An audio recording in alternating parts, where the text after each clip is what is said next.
આજે આપણે જોરદાર રિઝલ્ટ સાથે આવ્યા છીએ અહીંયા કલાજી ગામમાં અને આપણે એમની જ જુબાનીથી સાંભળીશું જેમને આજથી 2 મહિના પહેલાં આપણે એક ફૂડ સપ્લિમેન્ટ આપ્યું હતું અને એ ફૂડ સપ્લિમેન્ટથી એમને શું રિઝલ્ટ આવ્યા છે અને એ પહેલાં એ જે દવા ગળતા હતા અને જે દવા કન્ટિન્યુ લેતા હતા એ શેના માટે લેતા હતા એ આપણે એમની જુબાનીથી સાંભળ્યું. તો બેન તમારું નામ શું? જોશનાબેન. તો જોશનાબેન તમને શું તકલીફ હતી એમ? મને થાઇરોઇડ હતો ગળાનો. સૂકો થાઇરોઇડ. સૂકો થાઇરોઇડ. હા.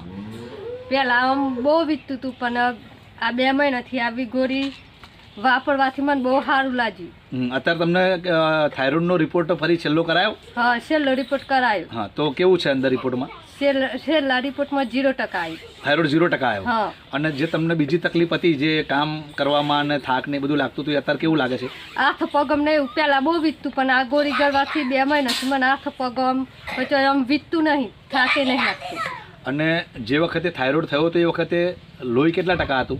થાઇરોઇડ થયો તો 4% હતું લોહી. બરાબર છે. અને અત્યારે ફરી છેલ્લો રિપોર્ટ કરાયો ત્યારે છેલ્લા રિપોર્ટમાં 9% થી 9% લોહી થયું છે. હા. બહુ જોરદાર કહેવાય કે જે આ ફૂડ સપ્લિમેન્ટ એમને 2 મહિના સુધી વાપર્યું હા. અને આ જબરજસ્ત રિઝલ્ટ આવ્યું છે. તો તમે ભારતના લોકોને શું સંદેશ આપવા માંગો છો? આ ગોળી દરેકે ગળવી જોઈએ આ ગોળી દરેકને ગળવી જોઈએ.